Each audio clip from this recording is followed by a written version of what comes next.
Brother Alipate and the sons, thank you for the special music. Aloha. Aloha. I think I should say that again.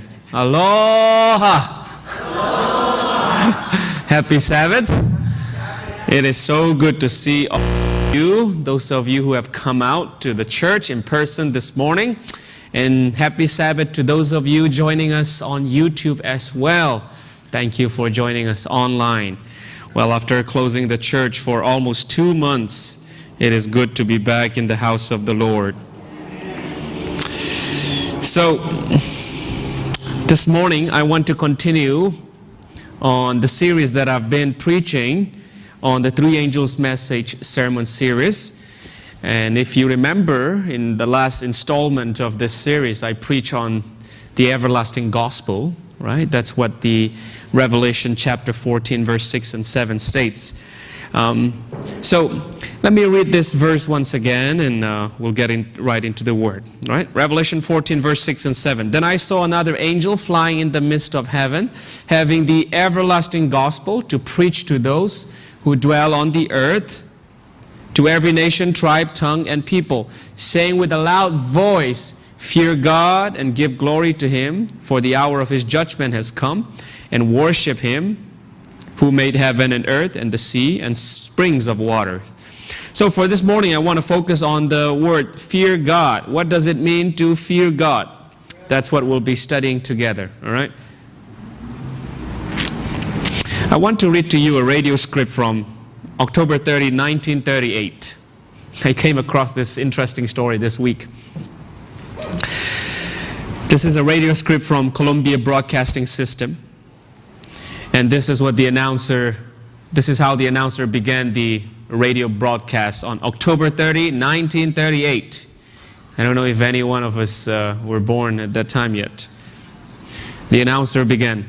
The Columbia Broadcasting System and its affiliated stations present Orson Welles and the Mercury Theater on the air in the War of the Worlds by H.G. Wells. And there was the music, and then the announcer said, ladies and gentlemen, the director of the Mercury Theater and star of these broadcasts, Orson Welles. And then announcer number 2, down the line.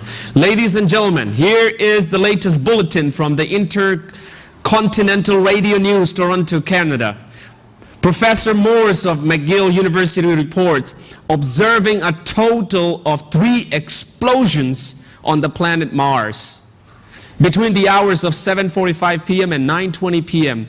Eastern Standard Time. This confirms earlier reports received by American observatories. Now, nearer home comes a special announcement from Trenton, New Jersey. It is reported that at 8:50 p.m., a huge flaming object believed to be a meteorite fell on a farm in the neighborhood of Grover's Mill, New Jersey, 22 miles from Trenton.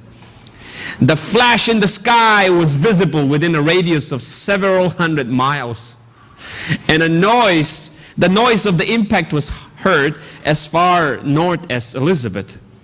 We have dispatched a special mobile unit to the scene, and we'll have our commentator, Carl Phillips, give you a word description as soon as he can reach there from Princeton. In the meantime, we take you to the Hotel Martinet in Brooklyn, where Bobby Millett and his orchestra are performing a program of dance music. Dun dun dun dun dun, and then there was music in the radio broadcast.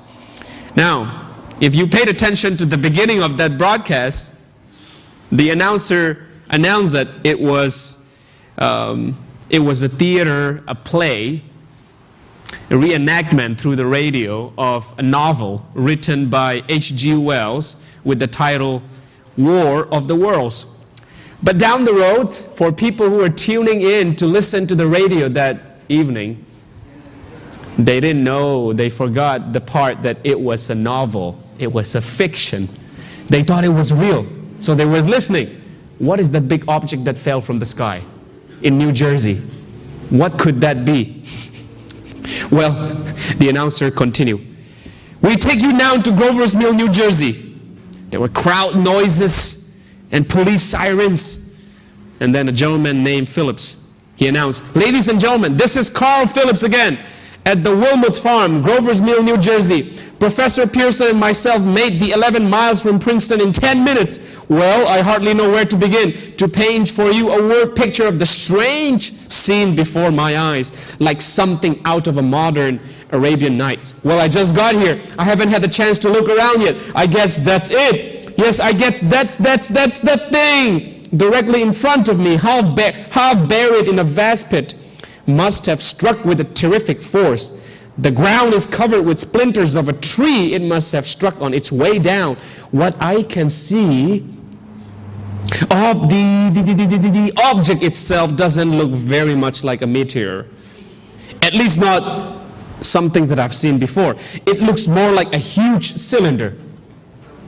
It has a diameter of, what would you say, Professor? What's that? What would you say? What's the diameter? Well, it's about 30 yards. 30 yards! The metal on the stelt is, well, I've never seen anything like it. The police are here. They're getting in front of my line of vision. Would you mind standing on one side, please? The announcer continued down the road. We are bringing you an eyewitness account of what's happening on the farm in New Jersey. More piano. We now return you to Carl Phillips at Grover's Mill. And he continues, ladies and gentlemen, am I on? Am I on? Ladies and gentlemen, here I am back on the stone wall of that adjoins at the garden, at Mr. Wilmot's garden. From here I get a sweep of the whole scene. I'll give you every detail. As long as I can talk, as long as I can see. More state police have arrived. They're drawing up a cordon in front of the pit. About 30 of them. No need to push the crowd back now. They're willing to keep their distance. The captain is conferring with someone. We can't quite see who. Oh yes, it's the Professor Pearson. And then there a hissing sound followed by a humming that increases in intensity. A hum shape is rising out of the pit. I can make out a small beam of light against a mirror. What's that? There's a jet of flame springing from the mirror, and it leaps right at the advancing men. It strikes them head on. Good Lord! Good Lord! They're turning into flames. Now the whole field's caught fire. The woods, the barns, the gas tanks of automobiles. It's spreading everywhere. It's coming this way, about 20 yards into my right. Crash of microphone. Dead silence. Announcer said, ladies and gentlemen, due to circumstances beyond our control, we are unable to continue the broadcast from Grover's Mill. Evidently, there's some difficulty with our field station. We'll return to you at the earliest opportunity. The listeners across America thought it was a real event of alien invasion from Mars. So many people were so afraid of the idea of aliens coming to invade this planet that they were calling the police stations nearby. What are we supposed to do? We just heard on the radio that aliens have come from Mars to invade, and they're starting killing in New Jersey. Some people called the newspaper station and the fire department, and there was nationwide hysteria. Some listener called radio stations and convinced many journalists even to publish the information right away.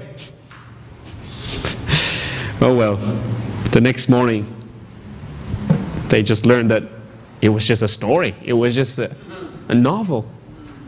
But the whole nation, at least people who would listen to the story, were gripped by a fear of alien invasion, that they were trying to find a place to hide. Some of them went to their bunkers, and some of them went underground and tried to escape from the aliens. Fear, right? Fear. When you're afraid of something, you try to run away. Naturally. Fear. So my question to us this morning is, when the Bible says, fear God, are we to be afraid of God as in people were afraid of aliens invading the earth and running away from those aliens, possible aliens? Are we to be afraid of God? Are we to be afraid of God and fear Him from destroying us unless we appease Him and we make Him happy by giving Him the things that He might want? Is that the way the Bible invites us to fear God? Well, let's look at the teaching of the Bible, right? So when the Bible says, fear God, give glory to Him, right? It has to do with the way we think and the way we relate to God. When the Bible says, when the angel, the three angels' message invites us to fear God and give glory to Him, it's a two-part message, right? The first part is to fear God and give glory. In my next sermon, I'll preach about what it means to give glory. But before we get to giving glory part, we first need to understand the first aspect of this ministry, which is to fear God. This has to do with our attitude and the way we relate to God. This is the invisible part, in a sense, the way we think about God. So, fear God. Right? When the Bible says fear God, this is an invitation to relate to God in a proper frame of work, in a proper framework, which would then result in giving glory to Him, which is a proper behavior. So before I talk about behavior, before I talk about what you and I should do as Christians and believers in God, or children of God, I first want to talk about the way we should relate to God, the way we should think about God. And I believe this invitation to fear God is a very important framework of mindset in the way we relate to God. First and foremost, I want to make it clear that when the Bible says fear God, in the biblical sense, it does not mean to be afraid of Him and to run away from Him. This is seen throughout the Bible. And we'll look at this from text after text, right? So, for Jesus, it was very important that our hearts, first and foremost, in the way we relate to God is clear. This is why Jesus said in Matthew chapter 15, verse 18 to 20, Jesus said, those things which proceed out of the mouth come from where? The heart. And they defile a man. For out of the heart proceed evil thoughts, murders, adulteries, fornications, thefts, false witness, blasphemies. These are the things which defile a man. But to eat with unwashed hands does not defile a man. Remember the controversy that the disciples got into when they were so hungry and they just grabbed the food and they just ate them. And then there were the Pharisees and the religious teachers that accused Jesus of breaking the teachings and the tradition of their ancient, forefathers, the tradition. That you have to wash your hands before you eat food. And Jesus pointed out, well, you see, it's more important to have a clean heart, first and foremost, right? When you eat food without washing your hands, maybe it can cause you some health, problems here and there. But eating food without washing your hands does not necessarily, in and of itself, lead to a character defilement. That was where the Jewish people missed out. For the Jewish people, they thought that, they assumed that the outside could be correct, that the outside could be fine, while the inside was corrupt. But that's impossible according to Jesus. Because according to Jesus in Luke chapter 6:45, a good man out of the good treasure, his heart brings forth good, and an evil man out of the evil treasures of his heart brings forth evil. For out of the abundance of the heart, his mouth speaks. So, first and foremost, friends,